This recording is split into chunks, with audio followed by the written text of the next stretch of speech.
Welcome to the Metta Performance podcast, where we explore how compassion, high achievement, and human connection come together in work, sport, and life. Today, we welcome you to our first episode where we introduce the team here at Metta and share why we're starting this podcast and talk about what listeners can expect. I'm so glad you're here. I am Holly Benner. I am a organizational psychologist by education and a former professional triathlete, current runner and lover of all things endurance, and I'm joined by my amazing co-hosts Michael Seiler and Sean Lugens to share what we're about. So with that, I'm going to pass it over to Michael. Thank you, Holly. As Holly said, I'm Michael Seiler. Up until about a year and a half ago, I spent 25 plus years in healthcare before taking retirement about a year and a half ago, which has allowed me to really focus on what I love to do, which is work with athletes and people looking to improve their performance, whether that's in work, sport, or life. And really looking forward to this podcast. Sean? So I'm Sean Lugens. I am a development nerd, I guess, and SaaS software business person by day. I've been a triathlete, I don't know if I dare say, 30 plus years, 35, 37 years, cycling, ultra running, stuff like that. And I think the whole work-life balance thing is really important to me. And started coaching years ago, and actually all this started with Michael. We met riding, actually. Yes. Yeah, I was. To be fair, I was probably drafting and sucking wheel a lot, and probably that's how I talked to Michael. So. Nice. And Michael and I met way back in, 8 years ago, maybe now, at Iron Mill, Louisville. Yeah. You were a homestay. Mm-hmm. Oh, okay. Yes. I did not know that, actually. I didn't stayed in Michael's basement. Okay. Yeah. Prepping for the race. We actually, Marcia and I introduced Holly and Matt to Manhattans. That's right. Yes, Marcia took us shopping. After. For proper ingredients, which was amazing. Speaking of performance, just want to get the order right. As we talk about performance, there are some important order of operations. Absolutely. Mm-hmm. Got to take you can take it serious and not take yourself so seriously. It's got to be a balance, which is really kind of what Metta is about, is sustainable performance. It's how to go against the hustle only narrative and really focus on how you can be your best in all aspects of life in a way that you can maintain. Yeah. Well, which is going back to when Holly and I started Metta Performance. It's coming up on 3 years, hard to believe. Mm-hmm. It has flown by, but I mean, we settled on the word metta because it means loving kindness, and that really starts with taking care of yourself. And unfortunately, our culture tends to reward, or at least feels like it rewards, those type A plus people who are hustling all the time. And we've seen it. It's a recipe for burnout. It's a recipe for unsustainable performance. Yes, you might get to a peak, but it's not something you can sustain over the long haul. And that's really what we focus on with the people we work with, is how do we help you balance all those things that are going on in your life, whether it's I want to do well in sport, but I also have this demanding career and I've got a home life and I have to balance all these. And sometimes it means taking a little back seat at work to do this thing, and then that goes away. And so how do we help you balance all that? But it starts with taking care of yourself to begin with. Mm-hmm. Yeah, absolutely. And that's really, again, more of the origin. We're all coaches here. So Sean, myself, Michael, we're all coaches of sport first and foremost. Obviously, from our intro, we love sport. We live and breathe this. This is what we do actively currently. And we are coaches of performance. I'm a ICF accredited leadership and performance coach. Michael is a enlifted coach. Sean maybe will share some curriculum to expand your coaching cadre. But we really love working with people as coaches. We all take the role very seriously, and we noticed over time that the people that we work with as athletic clients are high achievers. I call them type A plus.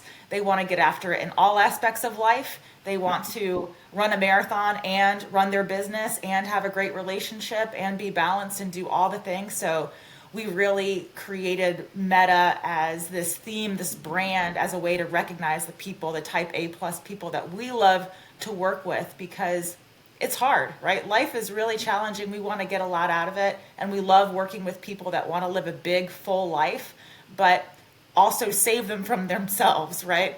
And we've all learned the hard way. So maintaining that sustainable balance, it doesn't have to come at a cost that maybe you're familiar with or that you've seen other people.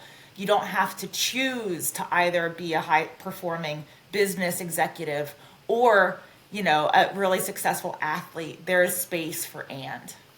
And I think for me, the biggest thing is on that is, defining A plus, because I think people get tied up with it's type A plus. It doesn't mean, you have to be a CEO or you have to be whatever. Like, it's how do I manage all the things I actually want to do? A plus for me is I want to do these things and not crush myself. And so that to me is kind of the embodiment of the Metta, and why I was so interested in partaking in this is like, how do we learn lessons from people across the spectrum who are trying to balance, work and life and try to do some other cool stuff, the whole do epic shit thing on the side. And epic can be anything from like getting out and moving and doing your first race, doesn't matter what you do, to like, you don't have to be a podium chaser to be a type A plus. And so I think there's lessons to be learned from all of those.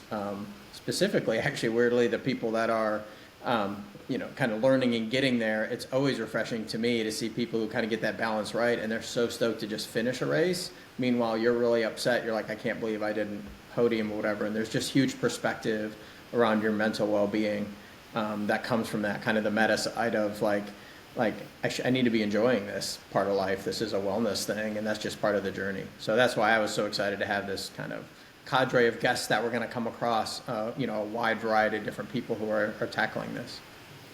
Yeah, I think that's a great point about the type A plus is we typically then think of someone who's a CEO of a company or has, run in the Olympics. But really, for me, the people that I enjoy working with are the type A plus who just want to be the best version of themselves on the day, whatever that is, whether that's like setting a PR or completing their first marathon or getting that new job, whatever that thing is just being the best they can be each day, and whatever that is. Mm-hmm. Yeah, and Sean, I love what you said about, type A plus people, it's not outcome focused. And I often say to the clients and individuals I work with that the outcome's never guaranteed. There's so many variables that we can't control, but the experience matters. Yeah. And how we love to work with people and what we hope to share by the stories that we're going to, give a platform to here is really how to create that experience that's meaningful and how to explore how self-awareness and compassion can be that fuel for sustained success. Yeah. Yeah, no, I agree. And for me, it's interesting. I know I've done the process well when I want to send thank yous before the event. That's how I typically know, I'm getting there the best possible way I can be. To your point, I can't control outcome. I can't control who else is there. I can't control, if you have a chronic condition, I can't control that day. It's not all in my hand, but I controlled the process with all the different things that I had going on in life. That's how I know, I've got good balance going for myself in life when I'm kind of just stoked to be there and, first or last, I'm good with how that goes because I did the process. Mm-hmm. Yeah. Yeah. As we think about this podcast, and we've had conversations about it, I guess, who are some of the, topics that you're looking forward to covering? If you don't have names yet, what are the types of conversations each of you are hoping to have? Well, I'll go first. I think there's a couple. I think we mentioned I'm super stoked to actually talk to you and your daughter, and just so people don't think that's creepy. Michael's daughter is, finished school and is a professional cyclist over in Europe for the summer.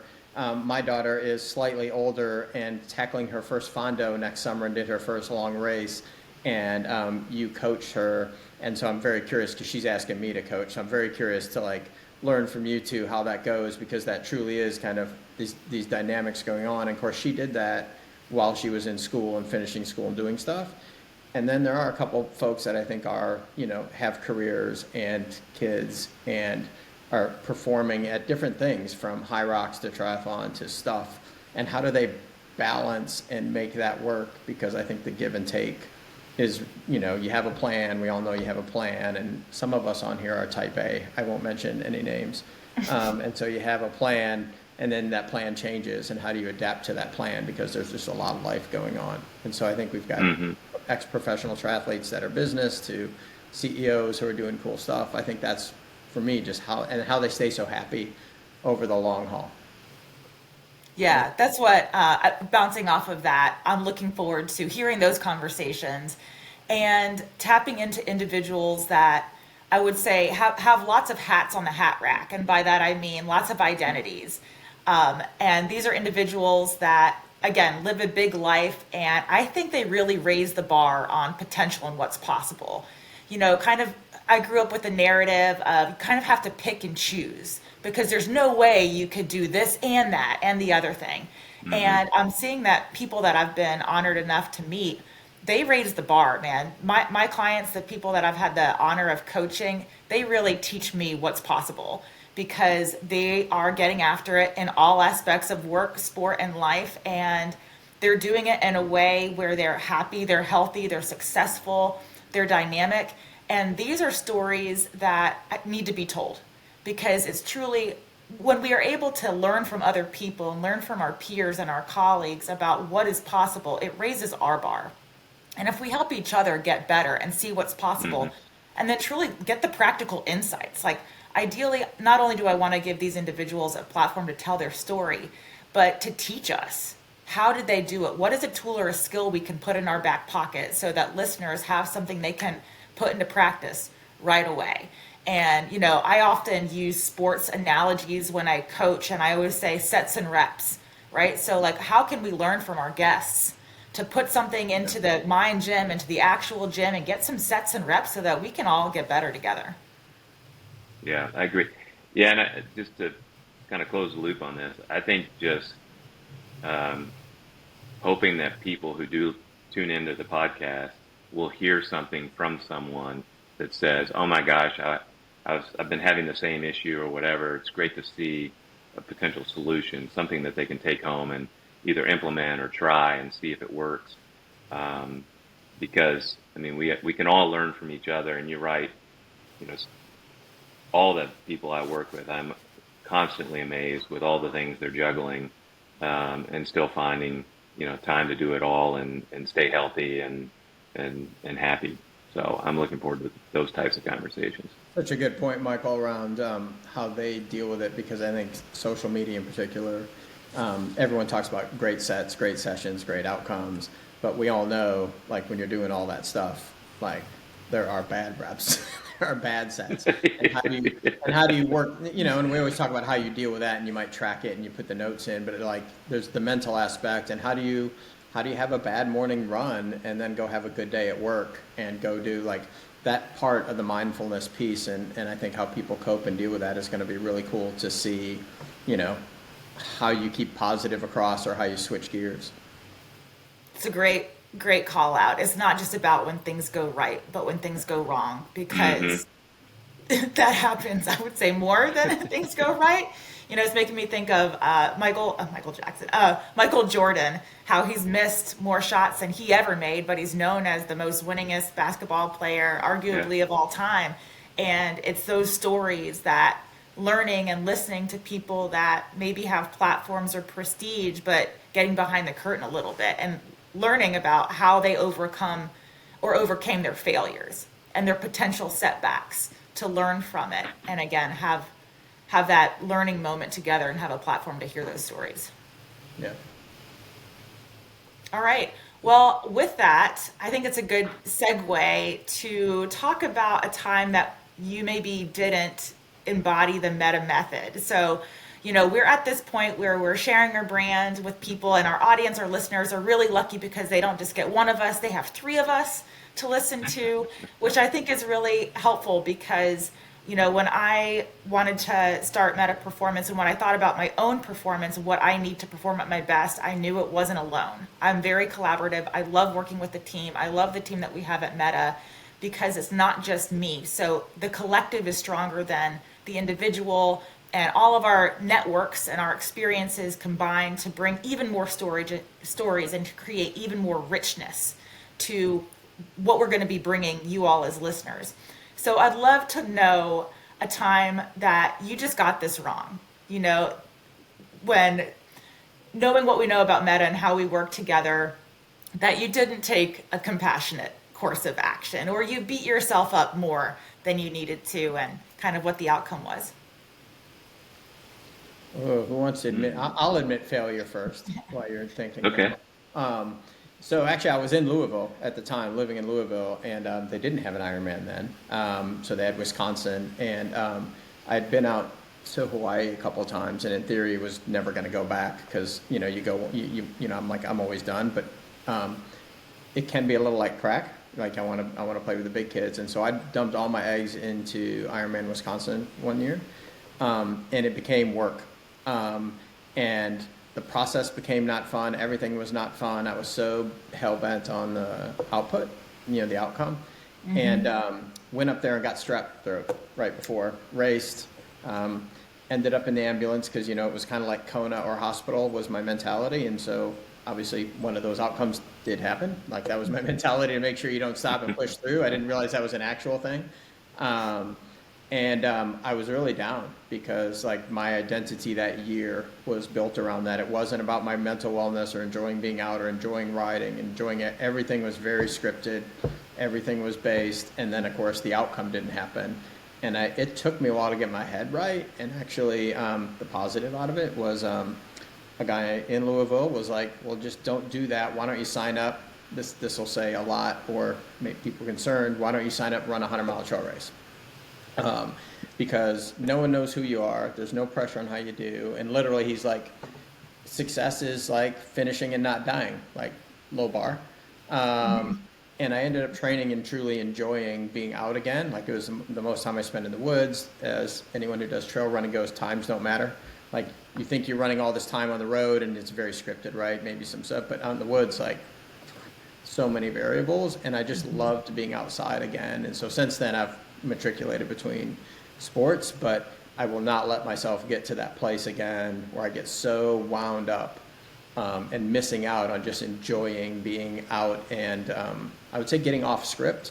So we live in New England, and so like it might be a run day or it might be a swim day, but it's 65 and foliage is out. I'm like I'm running or riding or I'm changing how long I'm going to be out. But that to me was kind of the non-meta moment that kind of transformed and kind of helped me keep going over the long haul. And I'll leave it with, I tell people now, due to that, you can always be miserable at work. And so definitely when you play, you should have fun. Yeah. You can always find more misery at work. Even if your work job's great, I'm sure you can go find some more work to be miserable. And so you got to make sure this stuff is fun along the path and it's good for you mentally. Mm-hmm. Yeah. Yeah, I would think, thank you for going first because it did give me a time to search the memory bank. I recall that I got so hung up on wanting to qualify for the Boston Marathon, and I think it was the year I ran Chicago, which is coming up this weekend, and literally was on pace till 5K to go, and you've never seen anybody just tank. And there was another marathon, so I didn't do it. There was another marathon in December. So this was in October to December, and I was like, well, I've got all this great fitness. I'll go do that marathon. And I went down and from the first step, hated every moment of it. And ended up pulling my sister she had driven up, and she was at about I don't even think it was the halfway point, but she was there just to cheer. And I just stopped at the car and got in. She's like, what's going on? I was like, I'm done. And similarly, I had put so much into hitting the goal the outcome that, I mean, it really messed with how I thought about me as a runner, how I thought about running. And even though I mean, I grew up playing soccer, running was usually a form of punishment. I really enjoy running. I mean, but for a long time, it was just became drudgery because I was too focused on the outcome instead of just being in the moment. And what you should have said is, oh, I missed the time at Chicago. Let's take a break, reassess, figure out, do the lessons learned, figure that out for the next one next year. Because it really took me a while to kind of come back to find my joy for running again. Yeah. And so that one really stuck with me. I'm noticing a trend or a theme between both of your stories, and thanks for sharing and going first, is that focus on the outcome, on something that truly has not happened yet, as being our benchmark of what we're comparing ourselves to as good or bad, as enough or not enough. And, the one thing that comes to mind when I think about this question is, in a similar way, when I was racing, when I started my professional triathlon career, I was so focused on comparing myself to other people and using them as my benchmark as what was good enough. Even though I always used to say the only thing I had in common with my competitors was that start line, that we were all in the same place at the same time on the start line. Everything else was completely different about where we lived, how we trained, everything else we had going on in our lives. And I spent probably the first 2 to 2.5, if not 3 years of my professional racing career as truly never celebrating my wins. I would cross a finish line and I would just be like, well, fourth place is in third place is in second place. Well, just always looking ahead and never taking time to truly recognize the work that I had put in and where I was. I was always just comparing myself against what I wasn't instead of what I was, over and over and over. And what do you think that did for my satisfaction? Nothing. Absolutely nothing. I never felt like any race was good enough. I was so focused on, okay, got to get back to train. Got to, this is what I got to work on. And that's not to say you can't take learning lessons from races or things you invest in. But, I recently moved, and it was like striking to me as I was unpacking some of the trophies that I've kept. I was like, wait a second, I was actually kind of good at this. And I never took time to even celebrate myself. Literally, this is going to sound extreme, but like for a day, for a week, to just say, hey, I poured into myself and something I really care about for months, for months, for months. And this is the fruit of my labor. I always looked at it as, I got to work harder. I got to get back. I got to work more.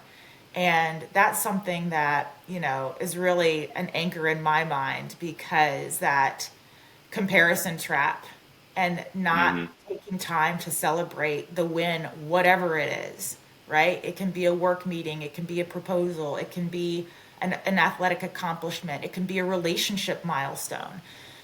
That it makes me sad for myself, and I'm just very conscious of doing that for the people that I work with and for other people, because that's something I could have changed and I didn't. It's interesting you say that, because for me, I think that's part of like the longevity of sport, because people will ask, 30 years, been doing it a long time, the longevity, it's the love of it and celebrating. Where I think people get caught up on that same thing, Holly, is how do you help I'm almost jealous of people. I'm always a little jealous of people who are new to the sport or they're stepping up to a new distance. It's one of the reasons I love working with people, because the bar is so low. Like I tell people their first Ironman, if you want to do Ironman, is the easiest one. And they're like, no way. And you're like, you just want to finish and not croak, right? Like the bar is really low. As you see it with aging, like me, I'll never see a PR again. And so how do people stay motivated and celebrate a win? Because in theory, like you mentioned, Michael, it's a PR or a goal or something. And like aligning that goal with like, I like the, we're all the same at the start line, Holly. You're the only one at the start line, your age, with this work thing, with this thing going on in life, with this, like, it's a race of one. And how do you celebrate that at the end? Because it is hard. I think the longer you've been in sport, to be like, I'm getting slower, it's not faster. How do I compare? People are chasing PRs all the time.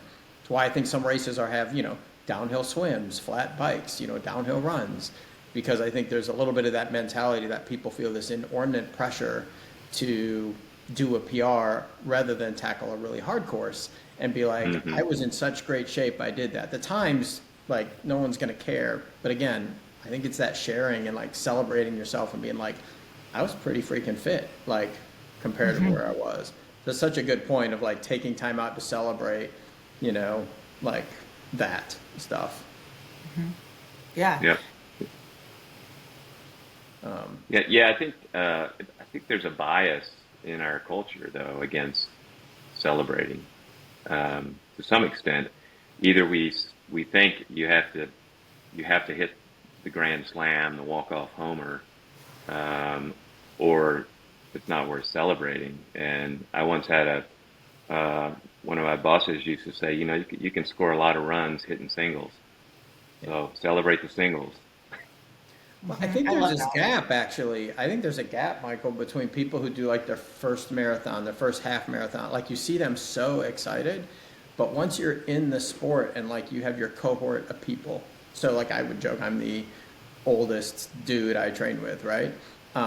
Which doesn't mean, but I am the slowest one, right? And so that becomes your comparison group, to your point, Michael. So you feel like you don't Hmm. want to celebrate when you finish because you're like, I'm the slowest one, and I get jealous and excited for people when they finish their first 5K. So I see people celebrating properly, and then I think they lose that because of who they're with, right? I joined a running group, and now I've got people in the running group dropping, 15-minute 5Ks, so I shouldn't celebrate that I ran a 2-minute PR, which is insane in a 5K, right? Like, I shouldn't celebrate that because I'm 4 minutes slower than this other person. You're like, no, celebrate that. So I do think there's this thing of like, how do you celebrate your singles and everything else? And your singles are in your ballpark to kind of put those two together, Exactly. with Yeah. Holly. Like, so I do think there's this gap. The more you get into it, the more whatever, you can fall into the trap. Like Holly's saying, like, I'm sure how fast you were at the time. Like, if you talk to most people, they're like, oh my God, like that's this. But in your cohort, you're always trying to be better. That's right. Like that. And Yeah. Michael and I will say, like, zooming in and zooming out, and how sometimes zooming out of your context, your environment, your immediate experience can be that contrast that can give us that perspective and that reframe opportunity that can help us see things differently. And I'm curious, how do you see this maybe show up at work or in a business context? I think it's very similar. I mean, even though I don't have to do the 9 to 5 anymore, in working with people who are still in the corporate world, I think that bias towards it needs to be a product launch or a new version of the app or whatever is the only thing we're going to celebrate versus, um, and in the early days, back when we were launching like the first mobile app for our mail order pharmacy, like it didn't exist, and then we launched an app, and you're like, that's huge. And then after that, it was just tweak, tweak, tweak, and how do you find the satisfaction and the glory there? But you have to, and you just find different things to celebrate. It could be that for the techie people that are going to listen to this, all the test cases passed, or even little things that got uploaded to the Apple Store flawlessly. So you just have to find different things to measure success when you get into that situation. But I mean, it could be as simple as you nailed a presentation. Spend a few minutes just Yeah. you know basking in that, and then put it on your list of things you did that year, and then you can move on to it. But take the time to truly sit in it. Yeah, it's interesting because in corporate, which I'm still in, right? Life's in months and quarters, right? And then year end. Hmm. And, even if you celebrate for a second, like you're off to the next quarter's goals, right? And so the world, I think, in the corporate world in particular, doesn't really want you to celebrate, and in some level they want you to like keep aspiring. To your point, almost, the analogy, Holly, being like you were great, you were third, like, but you could be second next quarter, like it's like instantly, you're off to, Hmm. and so I do think taking those small wins and doing those things is really key. And I think that's where the balance comes into too. Like, You go celebrate it. If the company doesn't want to do it, you go take a run, a ride, or go take some thinking time somewhere and take a celebration or however you want to do that, and take that W.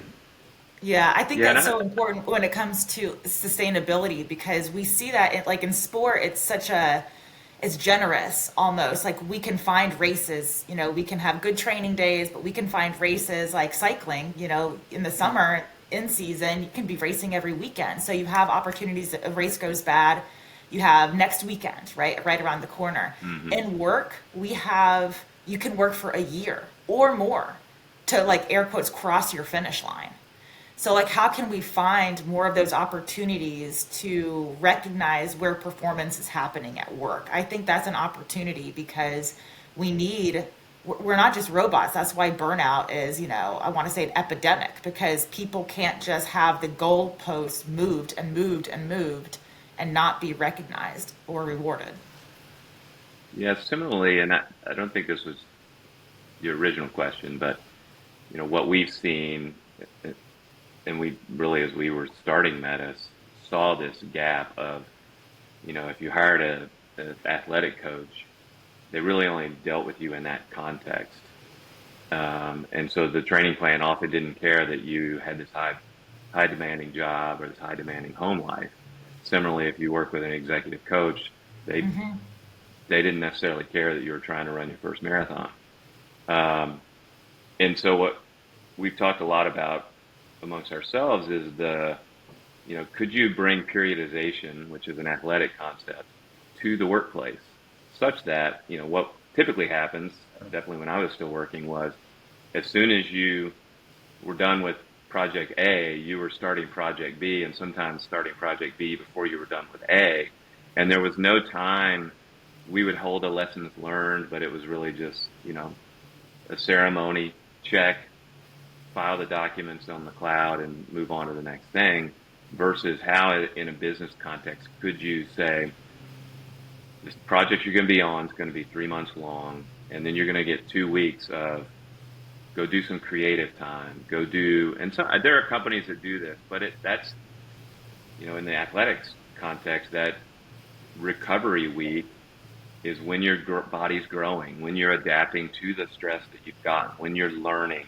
But we don't allow for that type of recovery in the business context. It's just Well, keep if moving. anything, you're a high performer at work, like you're going to get piled on, right? And Yeah, so your reward is how do Reward you more. is manage that? more How work. do and that's where that thing is, being able to do it. I really like actually that, Michael, how do you have a periodization plan at work? Because, it's funny, even people who don't do anything athletic, like kind of understand, like Yes. I ran a marathon, I did something, you're not going to be out running because, if they don't understand, they're like, what do you take a month or two off? And you're like, I won't physically go crazy, I'll mentally go crazy if I don't do Hmm. Yeah, something. But yeah, everybody seems to get that, like whether they are an athlete or not. But in the corporate Exactly. world, like they don't because it's not a physical recovery. But those of us, if you've done long races or even short races where you really go into the well, I tell people it's a lot of times if you have a really good race, physically are really good, you mentally go to the well, as I will call it. Like I Hmm. need more mental time to recover. Like, do I want to do hmm that? So, like, am I willing to do that to myself again? Or when will I be willing to do that to myself again? Physically, I'll be fine much sooner than I am like, that's especially, longer stuff. And then how does Hmm. that affect you at home? Because you're like a little, you get out of your routine, you build up these routines. And so it is, how do you tie all this together to be like a well person, like overall, because all that stuff's going on. And to your point, Michael, work doesn't care actually. Like if you just no, had that project has a deadline, and if your race season isn't aligned or you're not aligning all that stuff together, like all of a sudden you end up with all of it crashing down at one point. Exactly. And this is all about the stress and rest balance. And, we know from science, from research, that it's not about the duration of your rest. So I'm thinking like 2 week vacation. It's about the frequency of your rest. So it's better to take a long weekend, a 4 day weekend every quarter than it is to have a 2 week long vacation once a year. But in our culture, people will work and work and work to quote unquote earn that 2 week vacation, and it's not that rest isn't even enough to scratch the surface and get and restore that Mm-hmm. stress rest balance. So Yeah. that's why I'm so excited to have these conversations, continuing conversations amongst ourselves and the clients and individuals that we bring onto the podcast to really share how they maintain this balance, because we know that's where performance and vitality and sustainable high performance really comes from. It's people that have been able to either learn the hard way, or they're able to share lessons and what works best for them, so that we can get more out of life and have fun and feel effective and celebrate the wins, and not wait until we're just so broken down that it's past us in the rear view, or we're so focused on an outcome that we sacrifice ourselves in the process. And so I'm the least educated one on here. I'll just boil that whole thing down you just said to how do I be happy? Like, how do we be happy while I'm doing this stuff, right? Like the simplistic version of like, I can do these things and be happy, because those two can both be true as you go through stuff. And I think that's where people, don't always have the opportunity, is to achieve things and be happy along that path. Oh yeah, that's Yeah. Sorry, I'm more of a simpleton. I just want people to be happy and get stuff done.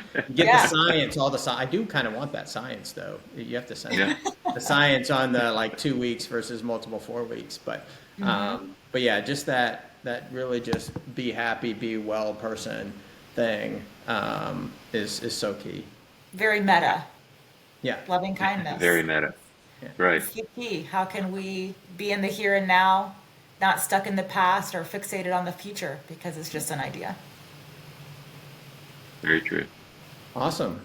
So I know, we're kind of running here as we go. So a couple of things as we go. Like as I mentioned before, we'll have a bunch of guests coming for people that are listening.